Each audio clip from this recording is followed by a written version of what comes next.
Hello everyone, আশা করি সবাই ভালো আছেন। অনেক দিন পর আপনাদের সামনে একটি নতুন ভিডিও নিয়ে আসলাম। আজকে আমি একটি রান্নার ভিডিও নিয়ে এসেছি, আমার বোনের হাতের খাসির মাংস রান্না। আশা করি সবারই ভালো লাগবে। প্রথমে উপকরণগুলো দেখে নিচ্ছি। দিদি পেঁয়াজ কুচি করে রেখেছে, তারপরে একে একে বিভিন্ন বাটা মশলা দেখিয়ে দিচ্ছি। প্রথমে কাঁচা জিরা বাটা, তারপরে হচ্ছে আদা বাটা, তারপরে হচ্ছে রসুন বাটা এবং তারপরে শুকনো মরিচ ভিজিয়ে নরম করে তারপর পাটায় বেটে নিয়েছে। জামাইবাবু সকাল সকাল বাজারে গিয়ে ফ্রেশ মাংস নিয়ে এসেছে। এবার রান্না শুরু করা যাক।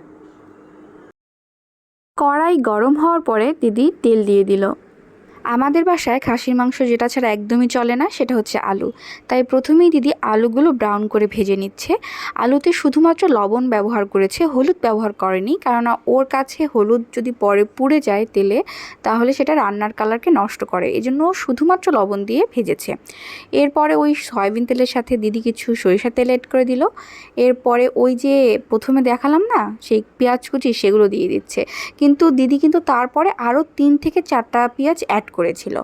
পেঁয়াজগুলো হালকা ভাজা হওয়ার পরেই দিদি তাতে দিয়ে দিল রসুন বাটা। দিদিকে এই সময় আমি আদা বাটা দিতে বললে দিদি বলল যে ও এখনই আদা বাটা দিবে না, তার পরিবর্তে ও কাঁচা জিরা বাটাটা দিয়ে দিল। ভিডিওর প্রথমে আপনাদেরকে আমি যে পরিমাণ বাটা মশলা দেখিয়েছিলাম, আমার দিদি কিন্তু সম্পূর্ণ সেই বাটা মশলাটা ইউজ করেনি। প্রত্যেকটা পার্ট থেকে কিছু কিছু দিদি রেখে দিয়েছিল। আমি আপনাদেরকে দেখিয়ে দিচ্ছি যে কতটুকু অংশ বাকি আছে দেওয়ার পরও। এই যে এটা এটা দেখে নিন আপনারা। এরপরে দিদি একটু পানি দিয়ে নিল, অল্প একটু, নট অনেকখানি বেশি, অল্প একটু পানি দিয়েছে।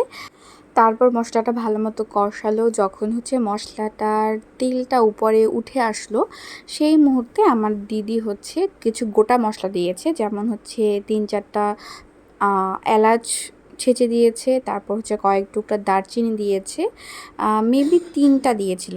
আচ্ছা, আমার তো বলা হয়নি, আমরা হচ্ছে আজকে 1 থেকে 1.5 কেজির মতো মাংস রান্না করছি, ঠিক আছে।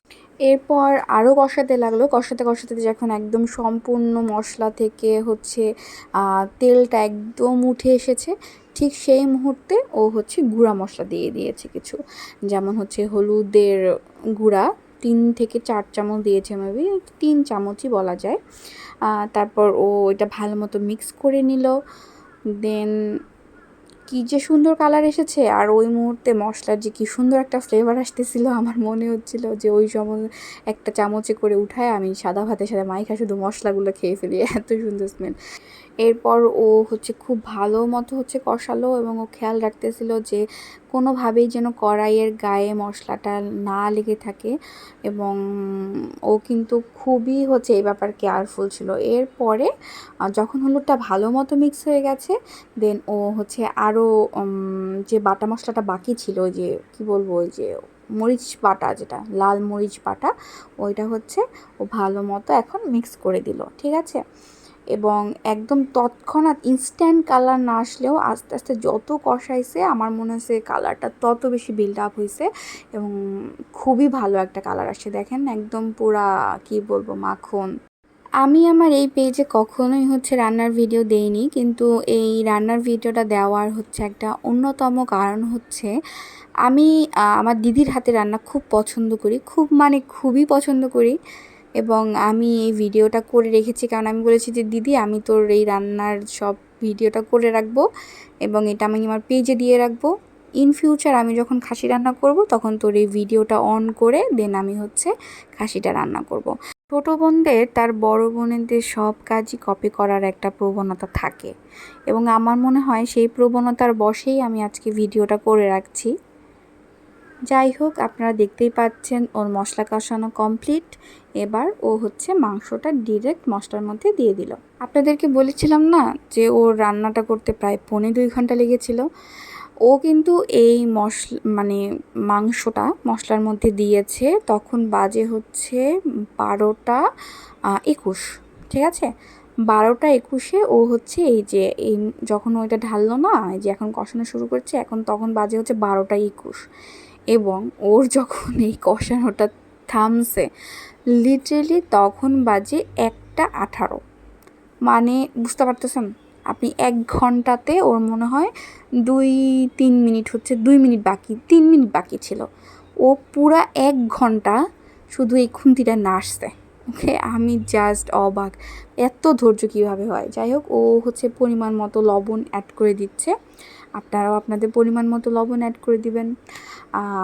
এবং তারপর কষানো শুরু হয়েছে। ভাই রে ভাই, আমি ক্যামেরা ধরে ধরে পাগল হয়ে গেছি। ও এত কষ্ট করে রান্নাটা করছে এবং অবশ্যই রান্নাটা খুবই স্বাদ হয়েছে। আমার বোনের সব রান্নাই খুবই মজা।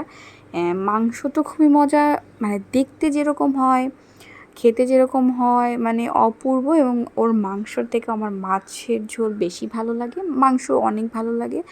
যাই হোক, ও তো কষানো কি বলে লিটারালি কষাইতেছে, আপনারা দেখতেই পাচ্ছেন।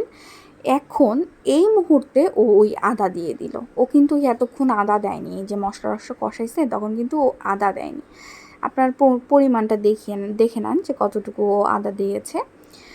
এরপর ও ওই আদাটা মাংসের সাথে ভালো মতো মিশালো এবং কষাইতে থাকলো।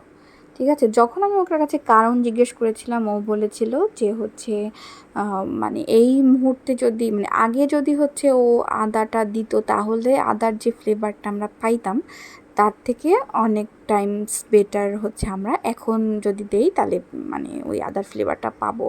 এবং শি ওয়াজ রাইট। ও কিন্তু এখন পর্যন্ত হচ্ছে শুধুমাত্র ওই মরিচ বাটাটাই দিয়েছে, মরিচের গুঁড়া দেয়নি কিন্তু, ঠিক আছে।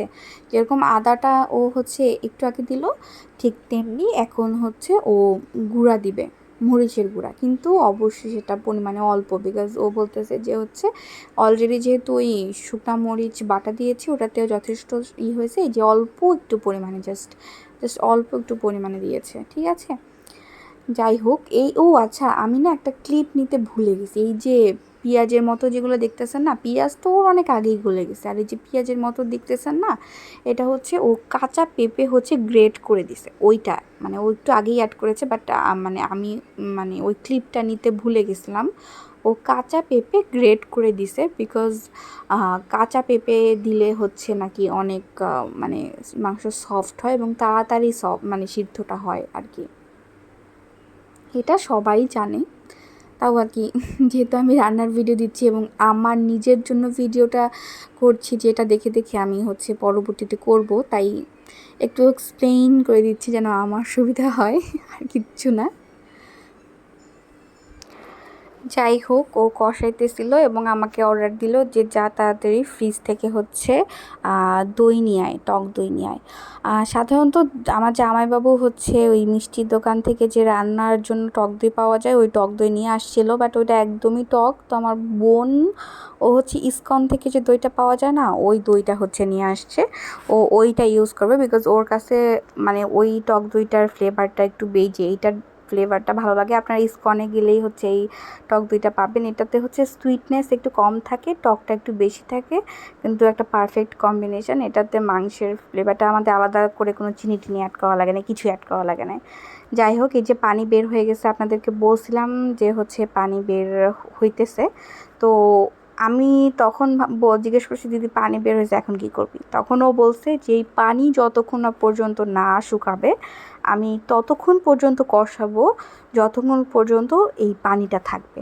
আমি বলছি ভাই রে ভাই, তোর তো তাহলে আজকে 1 ঘন্টা লাগবেই। এবং হ্যাঁ, সিরিয়াসলি ওই 1 ঘন্টাই লাগছে পুরাটা কষাইতে। এই যে পুরা পানিটা বের হয়েছে না, এই পুরা পানিটা এই যে দেখেন ও এই পর্যায়ে নিয়ে আসছে লিটারেলি। এতক্ষণ আমার পক্ষে এতক্ষণ ভিডিও করা সম্ভব না, এই জন্য জাস্ট আমি প্রথম ক্লিপটুক এবং শেষের ক্লিপটু নিয়ে নিছে। আপনারা দেখতে পাচ্ছেন ও এতখানি সময় পর্যন্ত ফ্লেম কিন্তু একদমই যেরকম ছিল ওই রকমই ছিল। ওই এতটা সময় ধরে শুধু কষাইছে এবং পুরা মানে কি বলে পানিটা শুকায়া এই পর্যন্ত নিয়ে আসছে। যাই হোক, এদিকে আমি হচ্ছে পোলাওয়ের জন্য হচ্ছে কি বলে চাল ধুয়ে তারপর মানে মানে পানিটা ঝরার জন্য রেখে দিছে।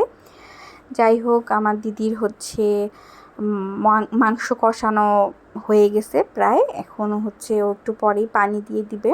ও ও আচ্ছা বলি, এখানে কিন্তু ঠান্ডা পানি ইউজ করে নাই, ও ও গরম পানি ইউজ করছে, এবং গরম পানিটা আগেই হচ্ছে ও কি বলে বসায় দিছিল পানি গরম হওয়ার জন্য। দেখেন পুরো তেলটা উঠে আসছে, জাস্ট মাংস আলাদা হয়ে গেছে আর তেলটা আলাদা হয়ে গেছে। দেখেন আপনারা আই থিঙ্ক বুঝতে পারতেছেন যে ও কোন পর্যায় পর্যন্ত কষাইছে। আপনাদেরকেও এই পর্যায় পর্যন্ত নিয়ে আসতে হবে মাংসটাকে, কষায় কষায় কষায় কষায় জাস্ট মনে হইতেছিল না যে এখনই ধরে খেয়ে ফেলি। আমারও এরকম মনে হইতেছিল যে আমি এখনই এক পিস উঠায় খেয়ে ফেলি, কিন্তু আমি আমার বোনকে অনেক ভয় পাই। ওকে আমি রান্না করতেছিলাম, ও যে আমাকে ভিডিও করার সুযোগ দিছে এইটাই হচ্ছে আমার জন্য অনেক। যাই হোক, ও এখনও কষাইতেছে, আমি জানি না ও কত সময় যে কষাইছে। আপনাদেরকে তো বলছি 12টা 21-এ মানে মাংস মানে চুলায় দিছে, এবং ওই মানে কষানো শুরু করছে মাংসটা, এবং ওর কষানো শেষ হয়েছিল 1টা 18-তে। আমি টাইমিংটা মনে রাখছি। যাই হোক, ওর হচ্ছে কষানো প্রায় হয়ে গেছে, এখনও পানি ঢেলে দিবে আই থিঙ্ক। যাই হোক, আমাদের বাসাতে আমরা সবাই হচ্ছে একটু মানে কি বলে খাসির মাংসটা একটু ঘন ঘন ঝোলেই পছন্দ করি, এর জন্য ও কিন্তু পানি অতটা দেয় নাই, ও অনেক অল্প পরিমাণে দিছে। ও বলছে যে যতটুকু সিদ্ধ হওয়ার জন্য দরকার ততটুকুই দিছে, যাতে একটু হচ্ছে মাংসটা হওয়ার পরে ঝোলটা একটু ঘন থাকে আর কি। পানি দেওয়া হয়ে গেছে, এরপর আমরা ওয়েট করতেছি যে হচ্ছে কি বলে কখন মাংসটা সিদ্ধ হবে। ও ও ও আচ্ছা বলা হয় নাই, এইখানে কিন্তু দিদি হচ্ছে জয়ফল জয়ত্রী বাটা দিছে, ঠিক আছে, জয়ফল জয়ত্রী বাটা দিছে। এইটা হচ্ছে ও হচ্ছে পানি দেওয়ার পরপরই দেয়, বাট ওই যে পেঁপে দেওয়াটা যেরকম আমি গ্রেট করাটা হচ্ছে আমি হচ্ছে ক্লিপ নিতে ভুলে গেছি, সেম আমি হচ্ছে এই জয়ফল জয়ত্রী বাটাটা দেওয়াটা আমি ভুলে গেছি। পেঁপের মতো জয়ফল জয়ত্রীও হচ্ছে মাংসটাকে সফট করতে হেল্প করে, এবং অবভিয়াসলি ফ্লেভার তো অ্যাড করবেই, ওদেরও একটা ফ্লেভার আছে নিজস্ব। দেন হচ্ছে দিদি আলু অ্যাড করে দিয়েছে। তো আলু দেওয়ার পরে আমার মনে হয়েছে যে বাহ, রান্না তো মনে হয় তাহলে হচ্ছে এখন জাস্ট শেষের পর্যায়ে, এখন জাস্ট মাংসটা সিদ্ধ হইলে শেষ হবে, বাট আই ওয়াজ রং। দিদি পাটা পুটাতে হচ্ছে কি বলে এলাচ আর দারচিনিটা বেটে নিচ্ছে, এদিকে মাংসের থেকে হচ্ছে মানে মাংসের ঝোলে তেলও উঠে আসছে সুন্দর করে, আর এদিকে দিদি ওর মশলাটা বেটে নিল। এইটা লাস্টের দিকে দিতে হয়, তাহলে নাকি অ্যারোমাটা ভালো পাওয়া যায়, প্রথম দিকে দিলে অ্যারোমাটা নাই হয়ে যায়। যাই হোক, ওর হচ্ছে মাংসটা উঠাইয়া হচ্ছে কড়াইতে হচ্ছে এই যে মাংসটা উঠাই ফেলছে, দেন ও কড়াইতে তেল দিছে, শুকনো মরিচ দিছে, দেন গোটা জিরে দিছে, এই যে গোটা জিরে দিবে এখনও, গোটা জিরে দিয়ে দেন এটাকে মেবি বাগার দেওয়া বলে, আমাদের মধ্যে সম্ভাস দেওয়া বলে, সিলেটে মেবি সম্ভাস দেওয়া বলে, দেন অনেকে বাগার দেওয়া বলে। ওই বাগার দেওয়াটাই দিচ্ছে, যে গোটা জিরে আর হচ্ছে শুকনো মরিচ দিয়ে। ও এখন ওই তেলটা প্রথমে আমি তো বলতেছি হাই রে তোর কড়াই তো পুড়ে যাইতেছে, ও বলছে যে জাস্ট চিল, এখানে টেনশন নেওয়া লাগবে না, ঠিক আছে। দেন হচ্ছে ওই যে তেলটা ও মাংসের সাথে দিয়ে দিল, কী বলে ঢেলে দিবে, সুন্দর একটা আওয়াজ আর একটা স্মেল আসছে, হেভি একটা অ্যারোমা আসছে। ওকে, দেন ও কী করলো, ও পুরা গামলাটা নিয়ে আবার কড়াইয়ের মধ্যে ঢেলে দিছে, দিয়ে জাস্ট কয়েক মিনিট রাখছে, দেন উঠায় বলছে, দেন ওর মাংস রেডি। ও দেখছেন কি সুন্দর কালার আসছে। আপনারা আমার মনে হয় রান্নার প্রসেস আর মানে রান্নার লুকসটা দেখেই বুঝে গেছেন যে কি পরিমাণ মজা হয়েছে এটা।